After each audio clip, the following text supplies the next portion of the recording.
시작. 나더러 주여 주여 한 자마다 다 천국에 들어갈 것이 아니요 다만 하늘에 계신 내 아버지의 뜻대로 행하는 자라야 들어가리라. 아멘. 여러분, 교회가 무엇입니까? 교회란 모든 시대에 걸쳐서 하나님께서 택하신 자들을 말하는 것입니다. 여기에는 이미 하늘에 올라간 그런 이제 구약의 성도들도 있고, 또 이 지상에 있는 모든 구원받은 자들도 있고, 미래에 또 구원받을 자들까지 다 포함되는 것이죠.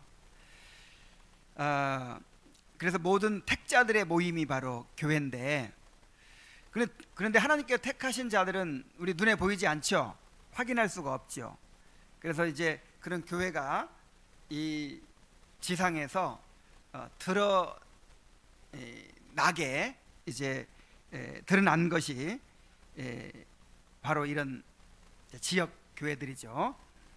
그래서 이 교회를 우리가 이해할 때 이 보이는 교회와 보이지 않는 교회로 구분해서 그렇게 설명할 필요가 있어요.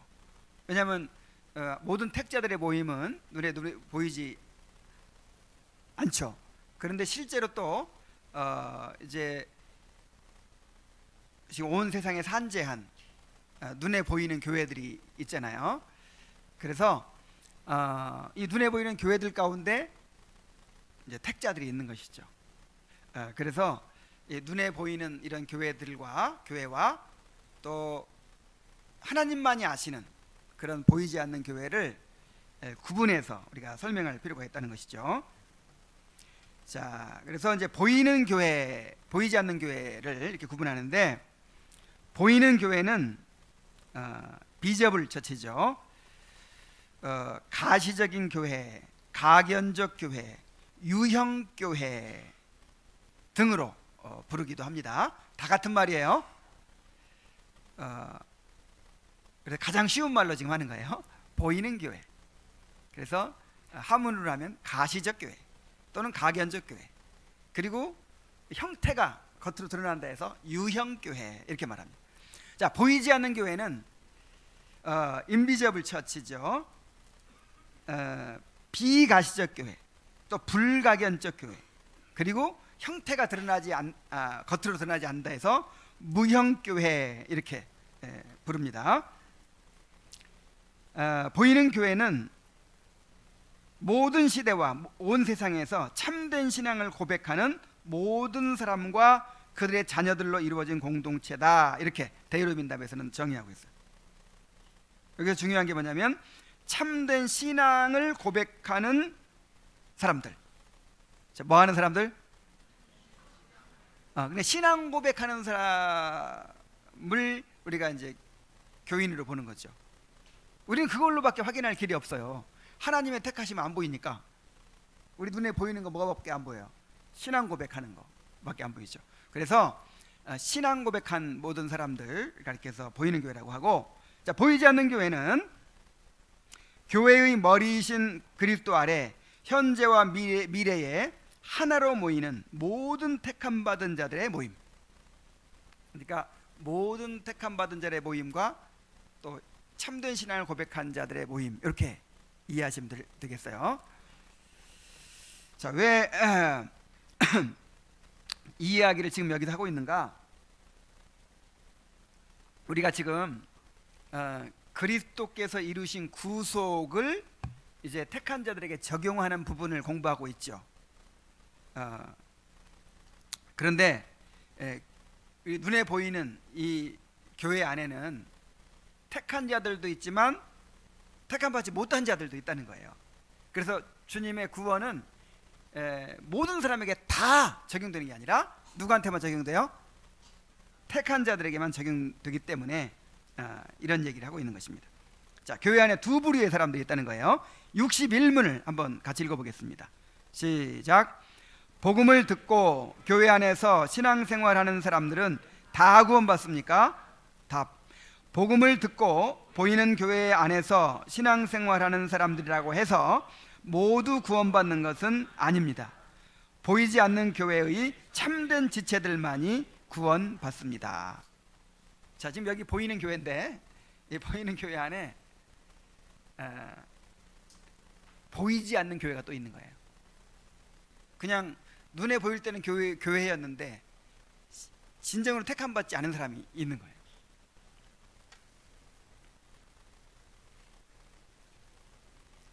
자, 보이는 교회의 구성원에는 두 부류의 사람이 있습니다. 그리스도께 대한 참된 믿음으로 인해서 진정으로 구원받은 자들이 있고, 또한 보이는 교회 안에는 형식적이며 명목적인 고백으로 인해 그 영적 능력과 실제를 경험하지 못하는, 구원받지 못하는 자들이 있습니다. 로마서 9장 6절에 보면은 또한 아브라함의 씨가 다 그의 자녀가 아니라 오직 이삭으로부터 난 자라야 내 씨라 불리리라 하셨으니. 자, 이스라엘 백성들은 하나의 교회였죠. 이스라엘은 구약 교회였습니다. 구약 시대에 아브라함의 자손이고 교회였는데, 그 교회 가운데 진짜 구원받은 사람도 있고 그렇지 못한 사람도 있어요. 그래서 아브라함의 씨라고 다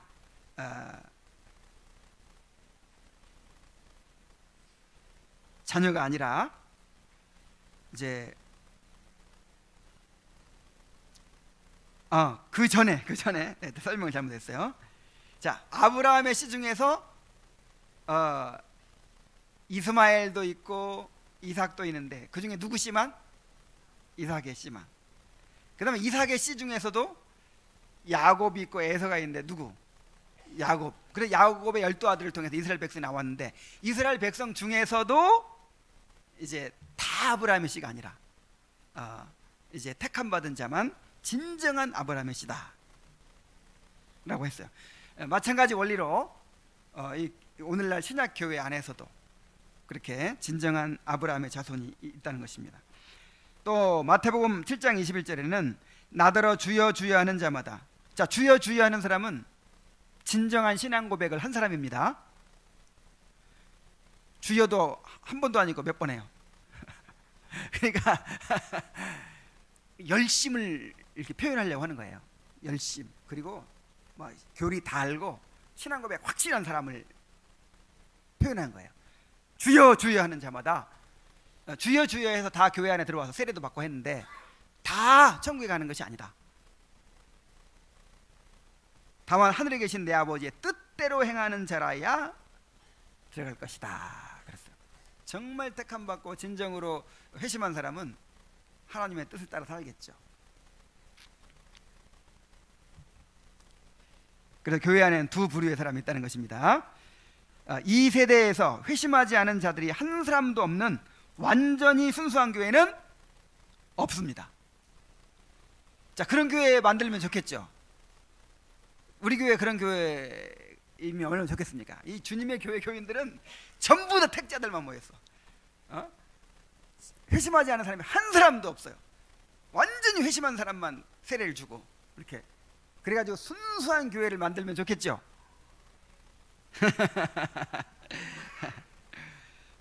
그런데 그런 교회는 없다라는 걸 알아야 돼요.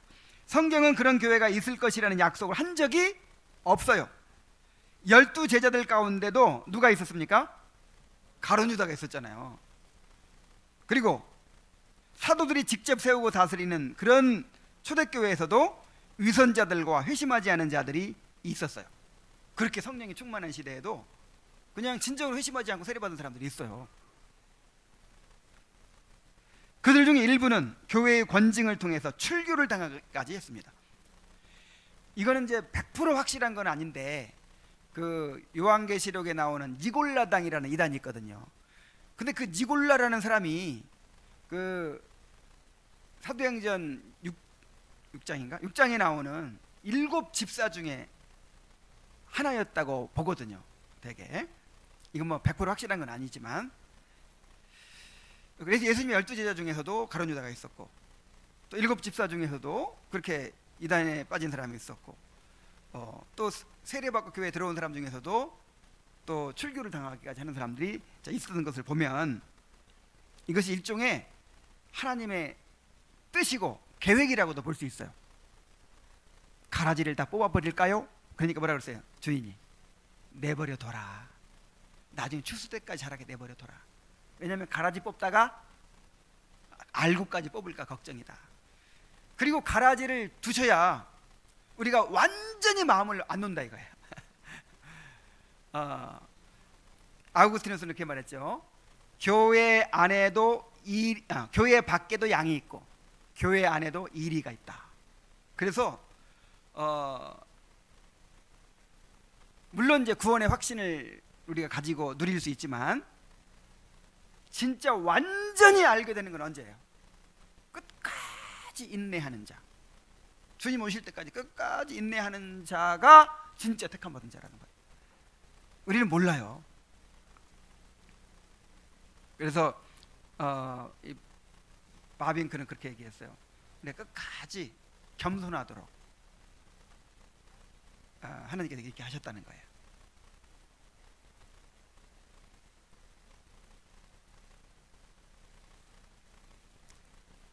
자,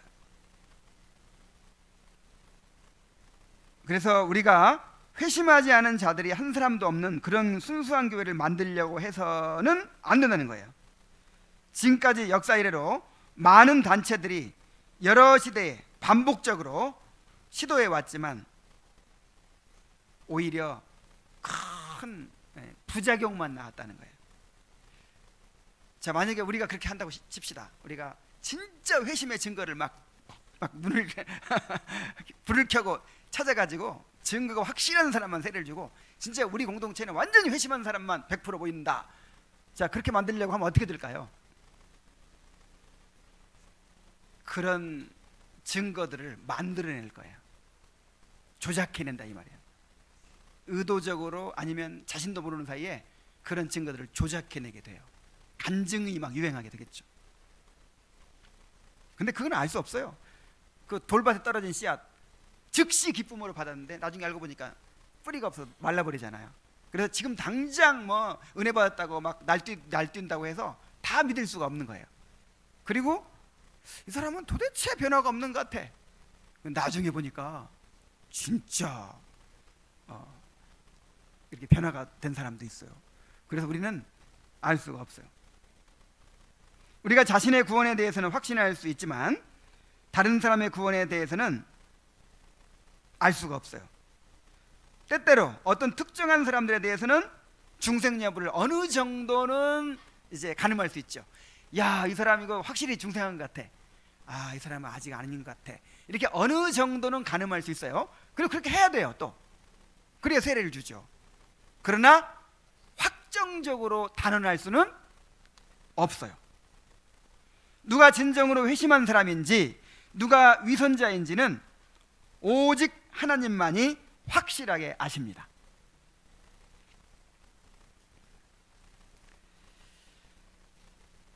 이 세대에 보이는 교회는 언제나 구원받지 못한 무리들이 섞여 있을 것입니다.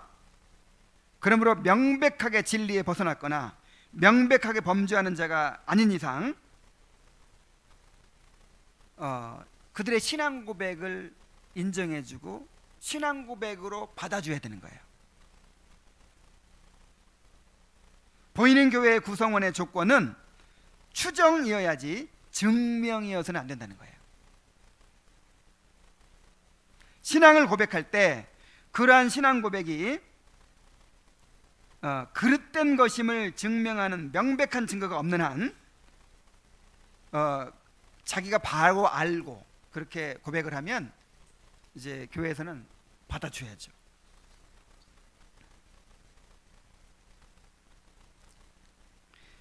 자, 이것은 이제 우리가 다른 사람에 대해서 그렇게 해야 된다는 것이고 우리 자신에 대해서는 어떻게 해야 될까요? 에이, 주님만 아시니까 나 구원 받았든지 안 받았든지 거듭난지 안 받았든지 나는 관심 가질 거 없어. 그래야 될까요? 그렇지 않죠.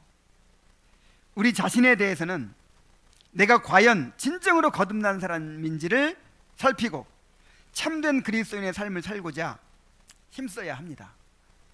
고린도후서 13장 5절에 너희는 믿음 안에 있는가 너희 자신을 시험하고 너희 자신을 확증하라 그랬어요. 자, 이게 누구한테 한 말이에요? 바울이 고린도 교인들한테 지식이 많고 구변이 뭐 그냥 조직신학을 촤촤촤 하는 사람들, 그 다음에 은사를 받아가지고 뭐 그냥 신령하다고 유명한 사람들, 이런 사람들을 향해서 바울이 엄청난 도전을 하는 거예요. 너희가 진짜 믿음이 있는지 너희 자신을 시험해보고 확증해봐라. 너희 안에 그리스도께서 너희 안에 계신 줄을 너희가 스스로 알지 못하느냐? 그렇지 않으면 너희가 버림받은 자니라. 그렇게 뭐 은사 받았다고 날뛰고 그렇게 성경 지식 많고 그렇게 정말 훌륭한 신앙생활을 가진 것처럼 그렇게 했지만 그리스도께서 내 안에 살아계시는 것을 알지 못하면, 경험하지 못하면 어떤 사람이다? 버림받은 자다. 이렇게 말하고 있어요. 베드로후서 1장 10절에 그러므로 형제들아 더욱 힘써 너희 부르심과 택하심을 굳게 하라. 너희가 이것을 행한즉 언제든지 실족하지 아니하리라. 자, 부르심과 택하심을 어떻게 하라? 굳게 하라. 어떻게 굳게 해요? 더욱 힘써. 그러니까 더욱 힘써 은혜 안에 거하고 또 회심자로서 살아가는 것입니다. 그럼 정말 회심한 사람이라면 열매가 나타나겠죠. 경건의 믿음의 덕에 지식을 지식에, 경건을 경건에, 형제 우애를 형제 우애에, 뭐 사랑을 더하라고 그랬잖아요. 계속 힘써 더하라는 거예요. 계속 성화를 힘쓰라는 거예요. 그러면 정말 거듭난 사람이라면 그렇게 이제 열매가 드러나고 갈수록 내 부르심이 확실해, 나의 택함이 너무 확실해 하면서 이제 부르심과 택하심이 더 굳게 되는 것이죠. 우리는 그렇게 해야 됩니다. 그러나 다른 사람들에 대해서는 우리가 함부로 판단하고 그래서는 안 되고, 그들이 진정으로 신앙 고백을 했을 때 그것을 인정해주고 우리 형제로 정말 교회의 일원으로 그렇게 받아줘야 된다라고 하는 것입니다. 자, 보이는 교회는 무엇입니까? 62문을 우리 함께 읽겠습니다. 시작. 보이는 교회는 무엇입니까? 답. 보이는 교회는 모든 시대와 온 세상에서 참된 신앙을 고백하는 모든 사람과 그들의 자녀들로 이루어진 공동입니다.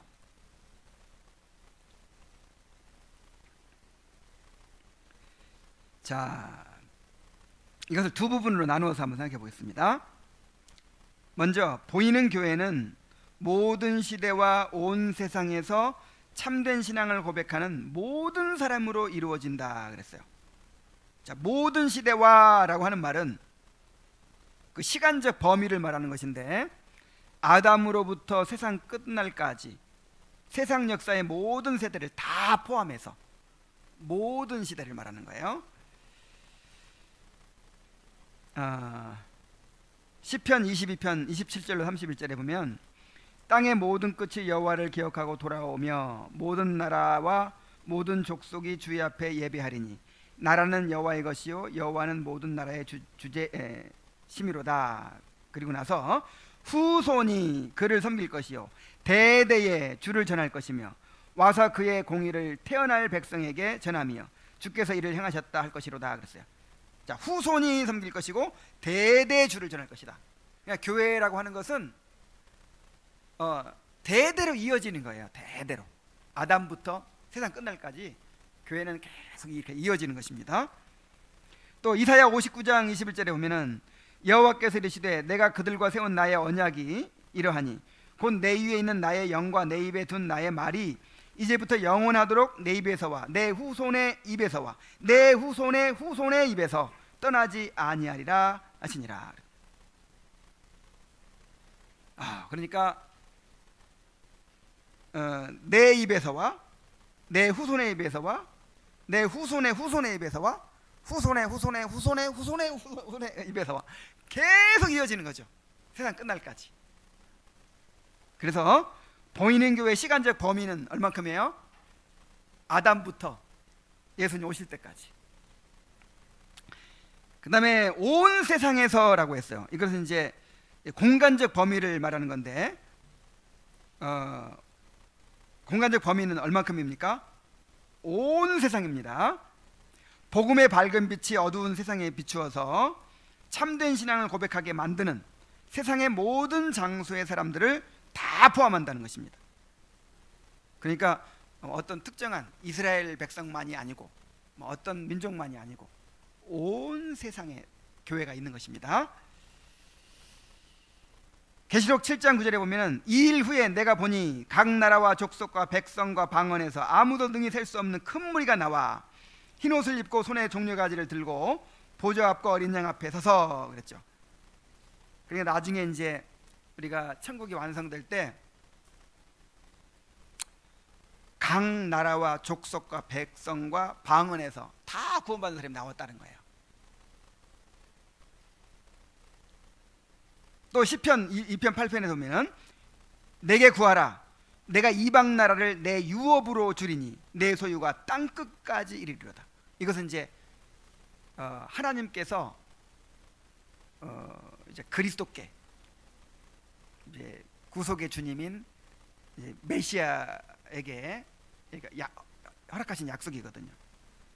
내게 구하라 내가 이방 나라를 내게 주겠다. 그래서 내 소유가 어디까지 이를 것이다? 땅 끝까지 이를 것이다. 그러니까 우리 주님의 교회는요, 주님의 교회는 어떤 특정 지역에 머물지 않아요. 땅 끝까지 온 세상에 다 퍼져 있습니다. 온 세상에서 구원받은 자들이 나올 것입니다. 자, 그 다음에 모든 시대와 온 세상에서 참된 신앙을 고백하는 모든 사람들이라고 그랬어요. 참된 신앙을 고백하는 모든 사람들.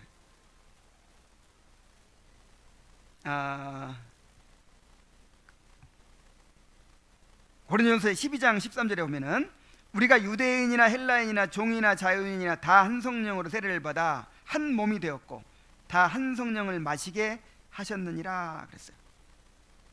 그러니까 어떤 특정한 계층만 계층에만 교회가 있는 것이 아니라는 걸 알 수 있어요. 유대인이나 헬라인이나 종이나 자유인이나 다 한 성령으로 세례를 받아 한 몸이 됐다 그랬죠.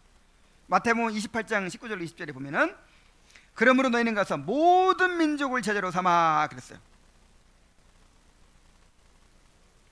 셈종만 제자를 삼아라 아니면 백인만 제자를 삼아라 아니면 잘 사는 민족만 제자로 삼아 이런 게 아니죠. 모든 민족을 제자로 삼아라.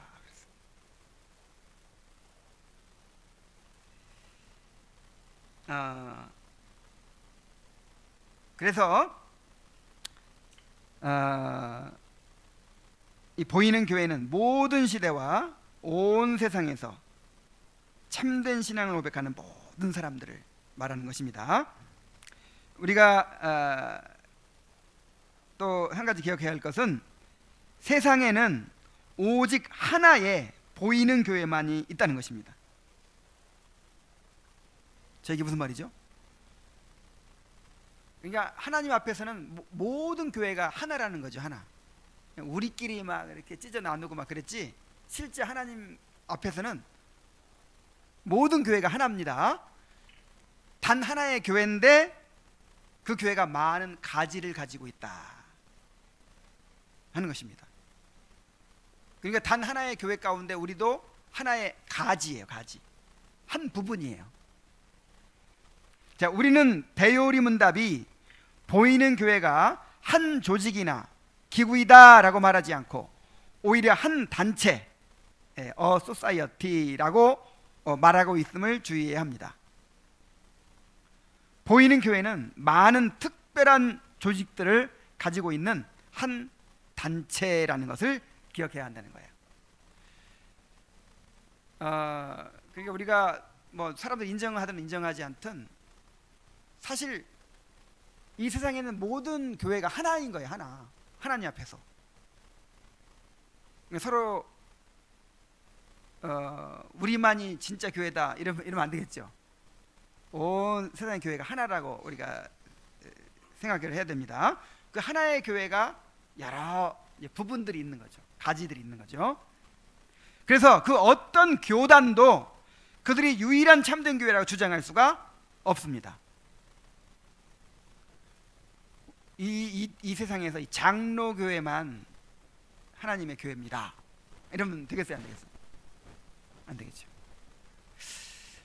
그래도 우리 장로교회가 가장 성경적으로 하는 것 같습니다. 이건 괜찮아요. 그래서 이제 어떤 부분들은 더 말씀에 충실한 교회도 있고 말씀에 덜 충실한 교회도 있겠죠. 그런데 또 이제 더 나가서 거짓 교회도 있겠죠. 그런데 우리 교단, 우리 교파에 대한 충성심이 지나쳐가지고 우리 교단만 참된 교회다, 우리 교파만 참된 교회다, 그럼 돼요, 안 돼요? 안 돼요. 그러면 나머지 교회는 다 거짓 교회가 돼버리잖아요.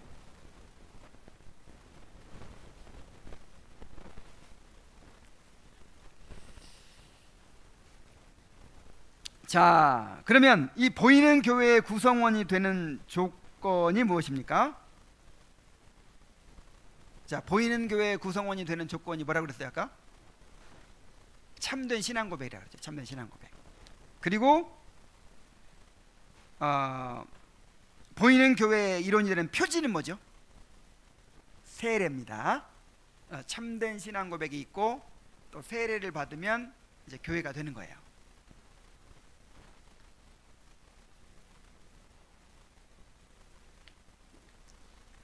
자, 제가 뭘 설명해 왔냐면 그 보이는 교회 구성원들을 얘기를 했는데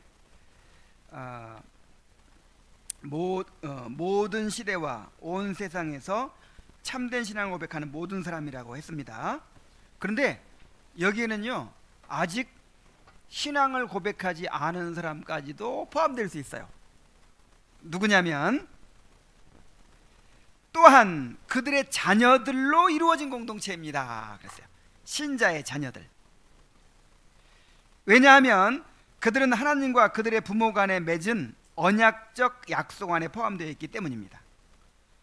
사도행전 2장 39절에 보면 이 약속은 너희와 너희 자녀와 모든 먼데 사람 곧 우리 주 하나님이 얼마든지 부르시는 자들에게 하신 것이라 그랬어요.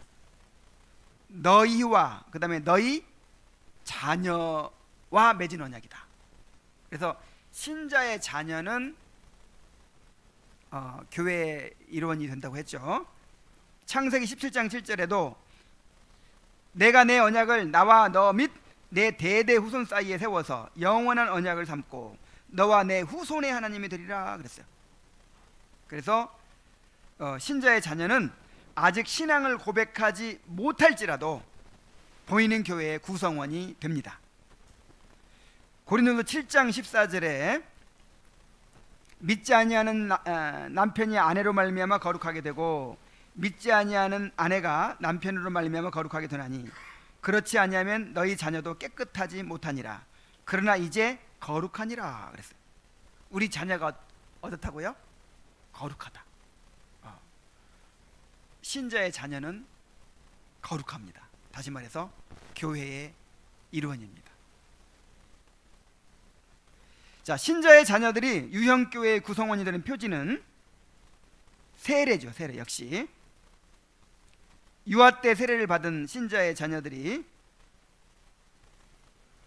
이제 분별의 시기가 되면 어떤 의무가 있을까요? 믿음을 공적으로 고백해야 돼요. 아직 고백을 안 했잖아요. 세례를 누구의 믿음으로 받았어요? 부모의 믿음으로 받았기 때문에 이제 이 아이가 자라서 이제 스스로 자신의 신앙을 고백할 때가 되면 교회 앞에서 공적으로 자신의 신앙을 고백해야 돼요. 그리고 이제 성찬을 받게 됩니다. 그런데 이제 우리가 그런 과정을 뭐라고 부르죠?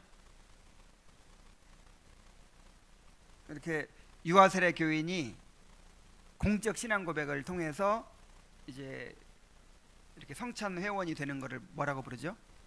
입교라고 하죠. 근데 입교라는 말을 쓰면 안 된다는 거예요. 왜 안 될까요? 그 입교라는 말은 그동안에는 교인이 아니라는 말이잖아요. 입교라는 말은 교인이 아니었던 사람이 이제 교인이 되는 걸 입교라고 하거든요. 그래서 유아세례 받는 그 자체가 입교예요. 그래서 그냥 공적 신앙 고백이라고 불러야 된다, 이렇게 이제 많은 분들이 이야기를 합니다. 그래서 그 대의문답 해설서를 쓴 그 지하이 월리암슨과 또 이 보스라고 하는 신학자가 쓴 그 책에 이렇게 기록되어 있어요.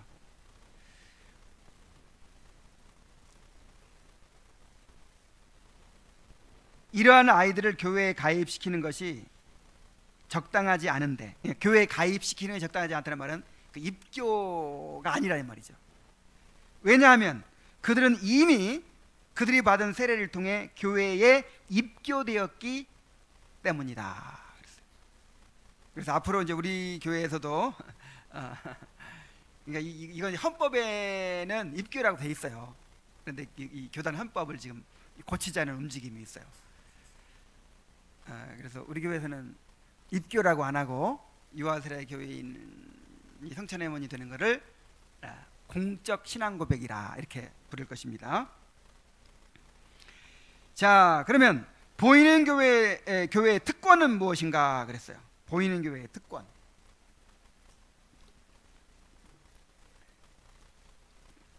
자, 보이는 교회는 다 구원받은 사람은 아니라고 했죠. 이 중에 구원받지 못한 사람도 있다고 했어요. 근데 그 사람들은 그럼 무슨 은혜를 받는 거죠? 무슨 특권이 있는 거죠? 근데 일단 보이는 교회에 속한 것 자체만으로도 엄청난 특권이 있다는 거예요. 한번 봅시다. 63문을 한번 같이 읽어봅시다. 시작. 보이는 교회의 특권은 무엇입니까? 답. 보이는 교회가 누리는 특권은 하나님의 특별한 돌보심과 다스리심을 받는 것, 모든 원수의 반대에도 모든 시대의 보호를 받고 보존되는 것, 성도가 서로 교제하는 것, 구원의 일반적인 수단들을 누리는 것, 그리고 그리스도께로 나아가는 사람이라도 내쫓김을 당하지 않고 그리스도를 믿는 사람은 누구든지 구원을 받는다고 증거하는 복음의 역사 안에서 그리스도로 말미암아 교회의 모든 지체에게 베풀어지는 은혜를 누리는 것입니다.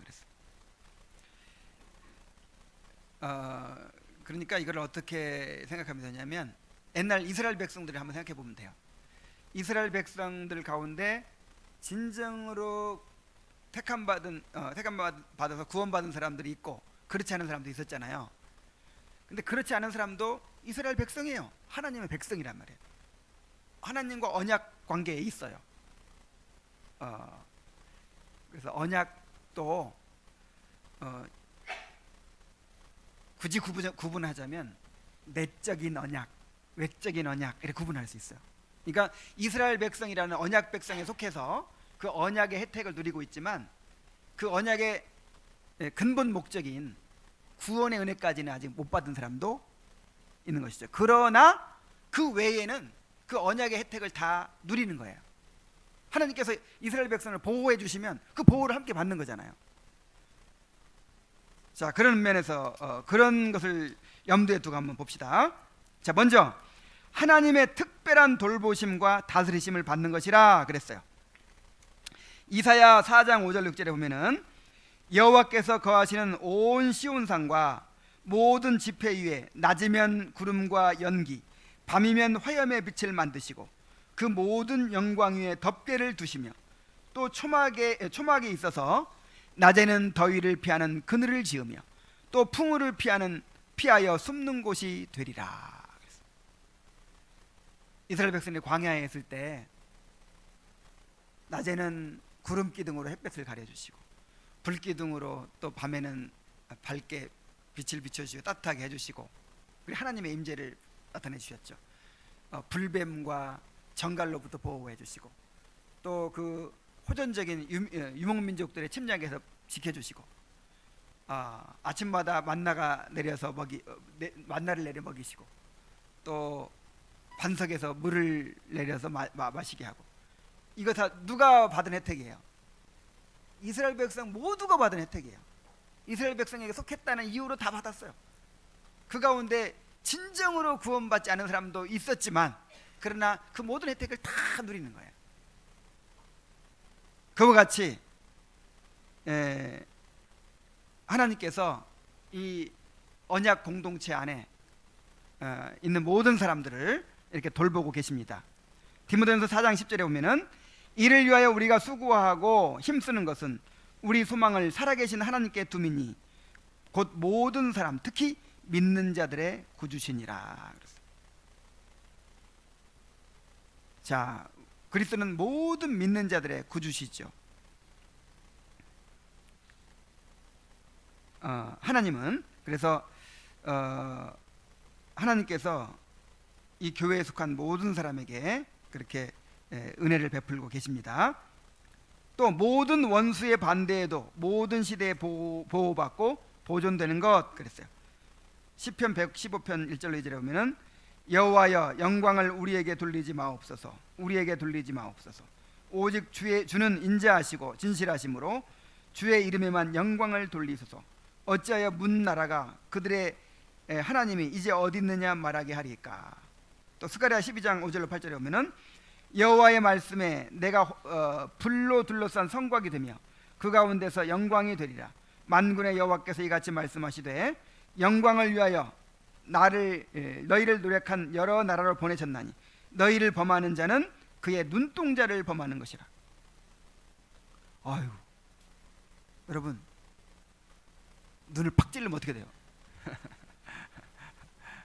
눈을 누가 탁 찔러보세요. 어떻게 되겠어요?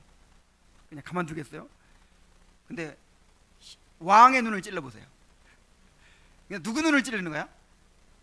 하나님의 눈을 찌르는 거예요. 우리를 눈동자처럼 여기시는 거예요. 눈동자처럼. 그리고 이 주님의 교회를 만약에 주님이 돌보시지 않고 그냥 버리신다면 주님의 영광을 어떻게 해요? 그래서 시편 기자는 이렇게 말하는 거예요. 여호와여 영광을 우리에게 돌리지 마옵소서. 우리에게 돌리지 마옵소서. 주의 이름에만 영광을 돌리소서. 어찌하여 문나라가 그들의 하나님이 이제 어디 있느냐 말하게 하리까. 그래서 하나님께서는 자신의 영광을 위하여 우리를 눈동자처럼 보호하시고 인도하신다는 것입니다. 자, 이것을 우리의 약속의 말씀으로 믿고 의지합시다. 그러니까 모든 원수의 반대에도 모든 시대에 보호받고 보존되는 것이 이 보이는 교회의 특권이에요. 그 다음에 세 번째로 성도가 서로 교제하는 것. 요한일서 1장 3절에 보면은 우리가 보고 들은 바를 너희에게도 전함은 너희로 우리와 사귐이 있게 하려 함이니 우리의 사귐은 아버지와 그의 아들 예수 그리스도와 더불어 누림이라 그랬어요. 야, 성도의 교제를 누리는 것처럼 큰 축복이 없죠. 왜냐하면 아버지와 그의 아들 예수 그리스도와 함께하는 교제이기 때문에.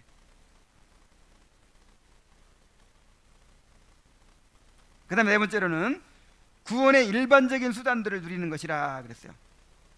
사도행전 2장 39절로 40절에 보면은 이 약속은 너희와 너희 자녀와 모든 먼데 사람 곧 우리 주 하나님이 얼마든지 부르시는 자들에게 하신 것이라 하고 또 여러 말로 확증하며 권하여 이르되 너희가 이 패역한 세대에서 구원을 받으라 하니. 자, 이 보이는 교회 안에서는요 구원의 일반적인 수단들이 주어지고 있어요. 자, 은혜의 수단을 다른 말로 구원의 수단이라고 하는 거예요. 자, 은혜의 수단이 뭐죠? 말씀, 성례, 기도와 같은 이 수단들이 있는데, 이것이 다른 말로 무슨 수단이라고 한다고요? 구원에서. 왜냐하면 이런 수단들을 통해서 구원하시니까. 그런데 이 교회 안에 있으면 그 수단들을 누리는 거예요. 오늘도 말씀이 이렇게 선포되고 있죠. 그리고 또 이제 성례가 또 시행되고, 그 다음에 기도가 있고요. 기도. 여러분, 제가 기도하잖아요. 기도. 이 예배 때 기도한 공기도는요, 이거는 굉장히 중요한 거예요. 굉장히.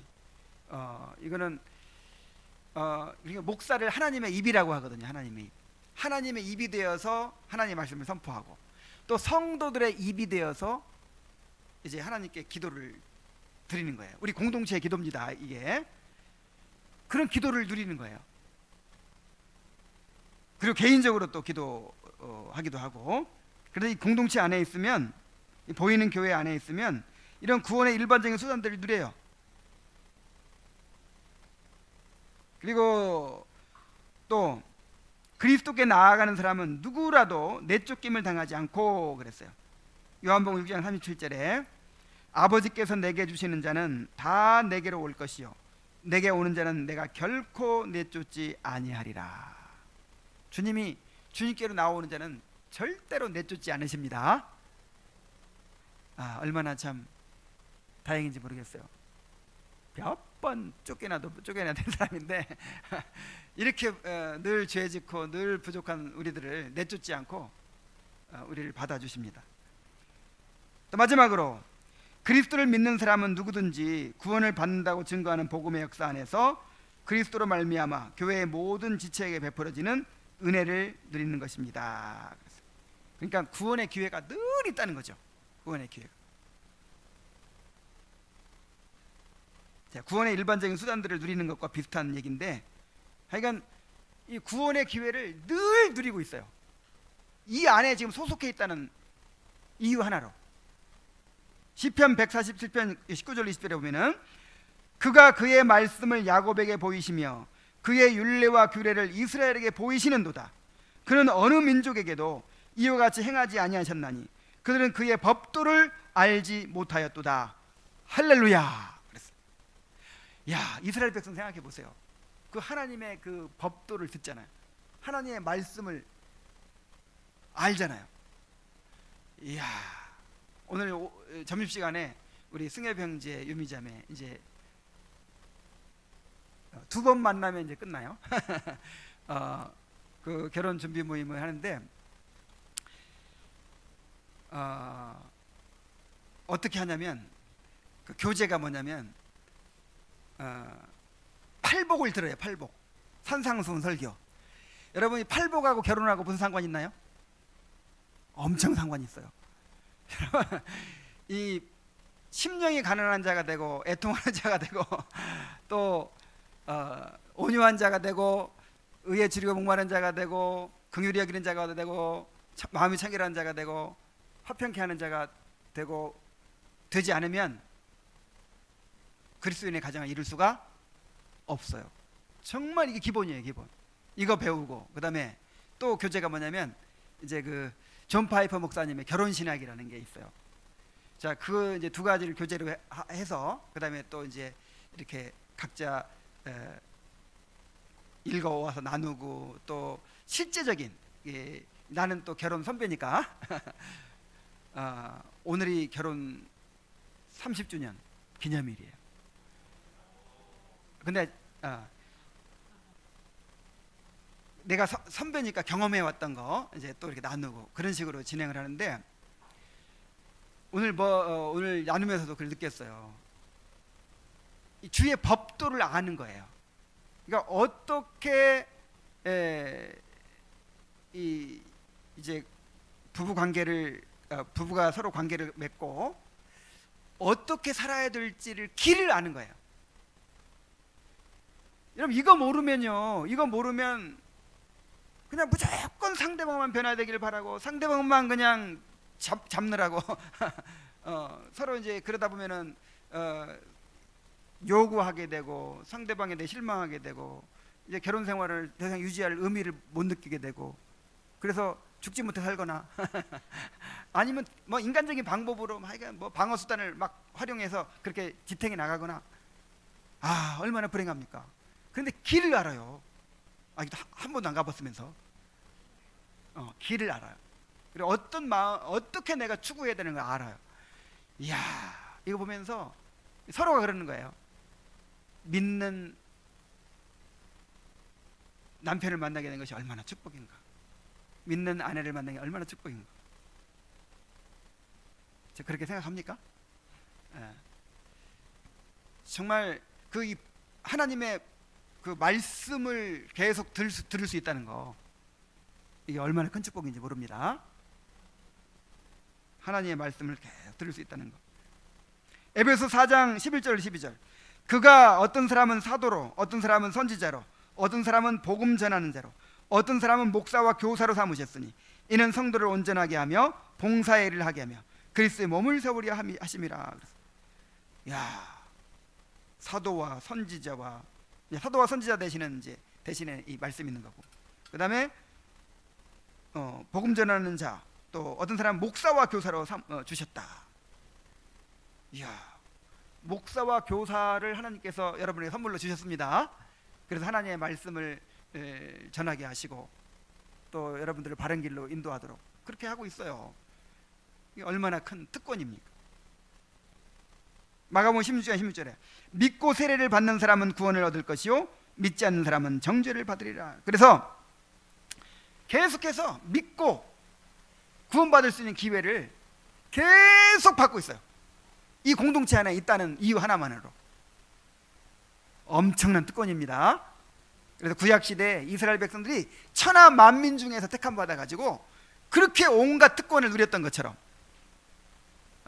지금 오늘날에는 이 교회가 그런 특권을 누리고 있다는 것입니다. 그래서 참으로 우리에게 주어지는 이 놀라운 특권을 소중하게 여기고 또 좀 언약 백성으로서 그렇게 언약에 충실한 그런 삶을 살아가게 되시기를 바랍니다. 기도하겠습니다. 은혜로우신 아버지 하나님, 우리를 이 교회에 속하게 해주셔서 감사드립니다. 참으로 이 교회 안에서 베풀어지는 하나님의 놀라운 보호하심과 또 공급하심과 인도하심이 너무나도 큰 은혜입니다. 이 은혜를 우리가 누리며 살고 있습니다.